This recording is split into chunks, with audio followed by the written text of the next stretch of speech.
Chapter 26. Morality in a Bottle. I arrive at Hammersmith as pale light breaks over London.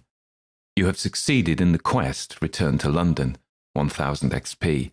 You have been awarded £10.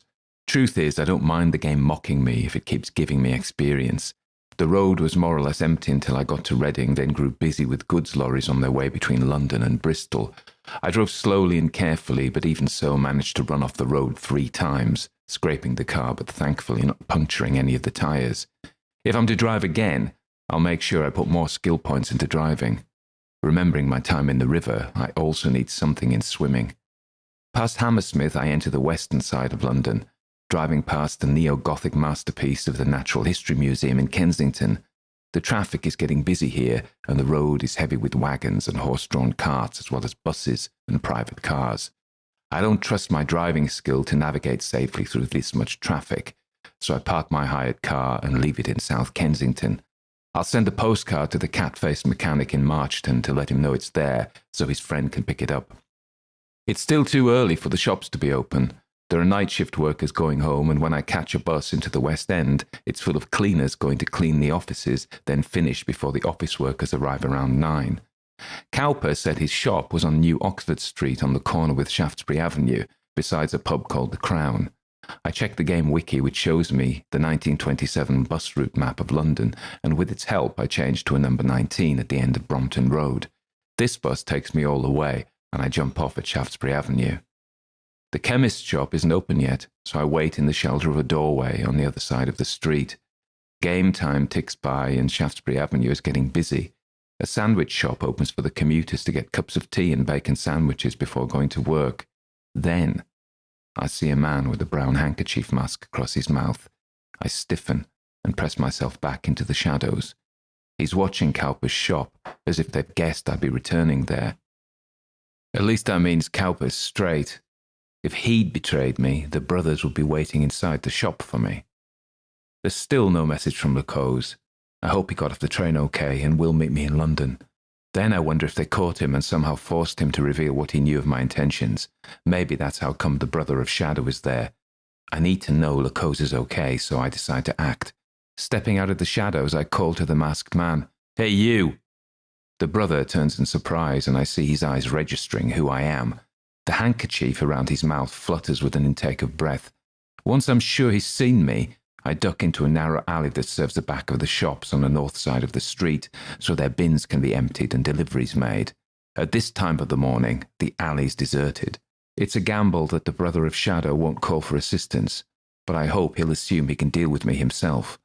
I hope he thinks he'll get more brownie points from Gerdrock if he brings me in all on his own. And I'm also guessing his instructions will be to subdue me so Gerdrock can question me at his leisure later. A lot of assumptions. The brother follows me into the alley and I duck into a recess. I hear his hissing breath as he looks for me. I draw both my Browning and my Walther PPK and let him have it as he comes around the corner. I fire 3 rounds from each pistol and the needle-mouthed freak slumps dying to the floor. He drops his revolver with a clump. You kill Brother of Shadow, 500 XP. You have murdered someone. Reputation -40.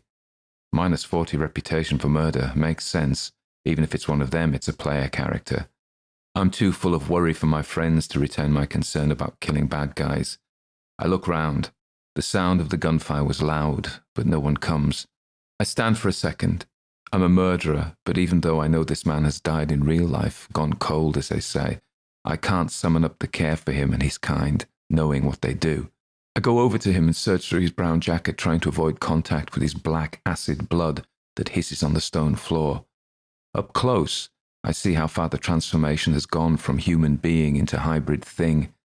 Parasitic worms and beetles slither and move in the Brother of Shadow's guts. Soon they'll start searching for another host, and I don't want that to be me.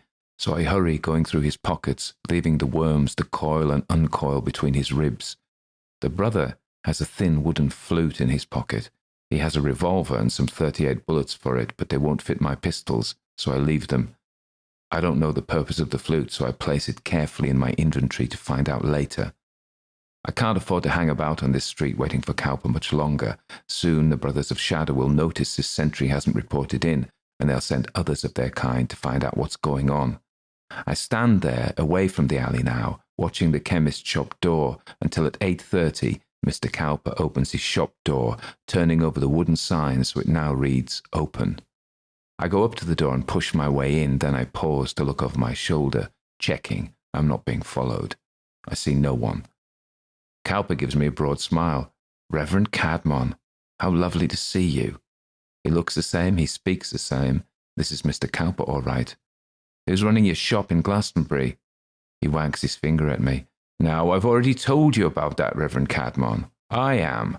Yes, he's told me it before. I just find it weird. I say, I need to learn more alchemy from you, and if things go well, use your alchemical laboratory. He nods. Of course, how many skill points do you wish to spend? I check my HUD. After spending 30 on my driving lessons, I have only 170. I hope that'll be enough for him to teach me how to make the elixir of life. I commit all 170, and he begins to teach. In my mesmerized state, I'm aware of skills being learned. Improved health potion restores 100 health, costs 10 mana. Improved mana potion restores 100 mana, costs 10 mana. Potion of transportation transports the drinker to the dreamlands, costs 20 mana. Potion of return returns the drinker from the dreamlands, costs 20 mana. Potion of soma restores sanity to full, costs 50 mana. And that's it.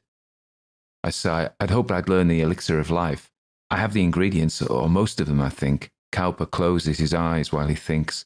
I calculate the elixir of life will take another 100 skill points before you learn how to make it. This is a disappointment. I need the elixir to save Miranda. Then I remember Ailsa. What a heel I was to forget her. My obsession with Miranda drove up my obligations to all others who need me. All the warm ones being eaten by starfish. I need the elixir for them too. I check my experience bar to say I'm around 2,000 short of level 6. Can I use your laboratory, please? I may also need to purchase some ingredients from you. Cowper leads me through to his laboratory at the back of the shop. It's identical in layout to the one in Glastonbury. Using ingredients I have in my inventory, I make health and mana potions. I have to purchase additional ingredients to complete them. Cowper watches me intently as I work. I turn to him. I had wanted to make soma. He frowns. You know I don't approve of it. Yes, but I need it. I'm at 80 sanity now and feel okay, but as soon as I lose only a bit more sanity, I'm going to start hearing voices and seeing things again.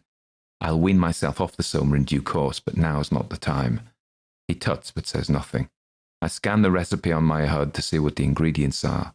Gold, vitriol, aqua regia, and sol ammoniac to be sublimated, then calcinated under the influence of sol. I don't want to be a drug addict, but if I can make this stuff for myself, I'm free of other people tempting me with it to get me to do stuff for them. Cowper looks thoughtful. I see. I'll help you make the soma. I'm overjoyed. Cowper is helping me so much. I remember how the NPCs in this game have developed autonomy from the game's central code. Cowper is choosing my side of his own free will. With Cowper's help, I produce 2 glowing vials of soma. I also produce a potion of transportation and a potion of return. I have to make and sip 2 mana potions to have enough mana for all of this. Finally, I purchase a glass syringe and some needles from him. I thank Cowper again and put them in my inventory. Where to now, he says. I'm expecting a message from my colleague, Christian Lecoz, but I was counting on having the recipe for the elixir of life by now. You can't see the recipe for the elixir, Cowper says. No, I can. Tell me what ingredients you've got and I'll tell you what you need. I thought it was just the red powder and the white powder. No, he says, there are other ingredients. Show me the ingredients you have. I trust Cowper, at least I think I do, but do I want to get out the 2 powders and place them on the counter here? Cowper sees my hesitation. Don't worry, he says, I assure you I'm a friend and ally. Overcoming my reluctance, I place the red powder on the left side of the counter and the white on the right. Some strange energy bobs between them as if they were enemies or lovers, or perhaps both. At times they seem to be attracted to each other, but then seem to be repulsed. They pulse slowly, the crystalline forms catching the artificial light of the laboratory and gleaming dully. I smell roses and lilies, as well as sulfide and ammonia. Cowper looks up and smiles. These are the real thing. Congratulations on obtaining both. I furrow my brow, thinking of Ailsa. They cost enough.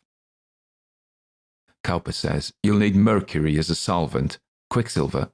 He nods, "but not the ordinary quicksilver. This is living mercury, alchemical mercury. It contains the spirit of the great serpent that is needed to dissolve both powders and combine them. And can I buy it from you?" He shakes his head. "No. If I had such a substance, I would willingly give it to you, but no one keeps stock of it. It has to be made fresh each time. I believe it only lives for 24 hours, then is rendered into normal mercury and useless for the operation in making the elixir of life. So where do I get it? First, you need ordinary mercury. I can give you that." He reaches over to a wooden shelf and pulls down a bottle. It's a ceramic bottle, and when he hands it to me, it feels cold and enormously heavy in my hand, as if it's filled with lead. I feel the liquid metal shift in its container. But this mercury itself isn't enough. No, you'll need to find a high-level mage to cast a spell of metallic life on it. I don't have enough skill points to learn another level of alchemy, and also to put into magic to learn such a high-level spell as this one. I slump. "I don't suppose you know of any mage who would do this for me?" He shakes his head. "No, I'm sorry." I rack my brains. I think first of Lycos or Guy Philby, but they're not mages.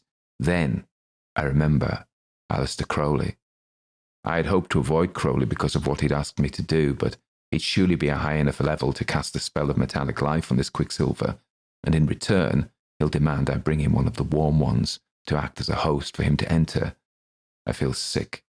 There is no question, but I need the elixir, and I don't have a lot of time. Soon the Brothers of Shadow will realize I'm back in London. Soon they'll know I've been here in this shop, and if they hunt me down, I'll be growing in a wall in the nameless city and helpless to help Miranda and Ailsa. I think of the terrible price Crowley will exact, then I think of the terrible fate of my friends. That's it settled. I'll have to go to see Crowley and ask him whether he'll cast a spell on the mercury. I thank Cowper and walk into the shop door. I check both ways. There's no sign of any of the watchers from the Brothers of Shadow, so I leave hurriedly and make my way up to Aleister Crowley's room.